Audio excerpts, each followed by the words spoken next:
कि नैन मेरा मेरा मेरा दरिया बना दिया।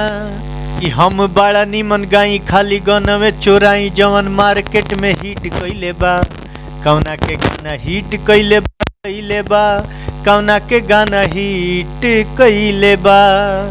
अंतरा लिखनी सन नया गायक लोग के भाई कहनी है कि हई बजावे के नयका लोग के आवता कि ना। एमे सब जना मुश्किल से 90% जीरो लोग भेटाई। अच्छा यही से नहीं नहीं जी ना। कि आज के गायक ना कुछ जानता लो दोसरे के कइल खेलावत बालो। त ना ही सुर बना साज मारे बदबू आवाज इ त ऑटो ट्यून फिट कइले बा। ना के गाना हिट कइले बा ना के गाना हिट कइले बा। ये टाइप के गीत गौले नहीं सब। और गजेंद्र शर्मा जी हम जाने के चाहब कि रउआ आगे का करे के चाहतनी और आगे कौन कौन गाना आवेला बा, कौन फिल्म आवेला, फिल्म बनावत नहीं अभी? फिल्म अभी 16 शबनम 2 मनोज आर पांडे जी के साथ में करके नहीं हाँ और कुछ दिन में रिलीज होके वाला बा। और ओकर बाद फिर मेन हीरो बनी एगो पागल फिल्म कैले बनी दिसंबर या जनवरी में और रिलीज हुई। अगला फिल्म हमारे बाबे पूर्वांचल के राजा 3 हीरो के कंसेप्ट बा मेन हीरो बनी।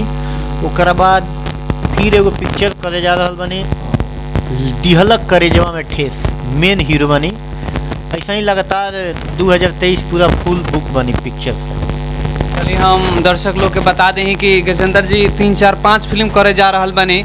तो जे तरह रउआ यहाँ के हर एक गाना में हर एक वीडियो में पहले भी जितना प्यार दुलार आशीर्वाद देनी वो तरह यहाँ के आगामी फिल्म जो गाना आ रहा बा वही तरह प्यार आशीर्वाद दुलार देते रही ताकि भैया आगे चल के भोजपुरी इंडस्ट्री में अपन नाम कमाई। जी बिल्कुल ऐसा ही आशीर्वाद प्यार बनौले रही लोग। गंदा सब कुछ होला कहल गई बा कि जौन जबरन लियाला उ चंदा ना होला। करिया कपड़ा महावीर जी के झंडा ना होला।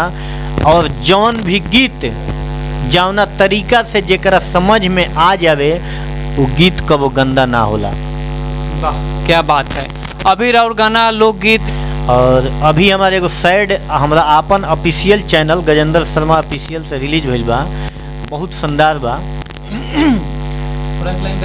कि नैन मेरा मेरा मेरा दरिया बना दिया। कैसी थी यो बातें याद आती मुलाकातें।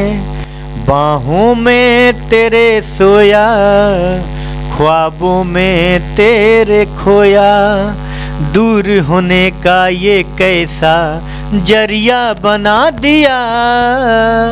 नैन मेरा मेरा मेरा दरिया बना दिया। वाह क्या बात बा गजेंद्र शर्मा जी।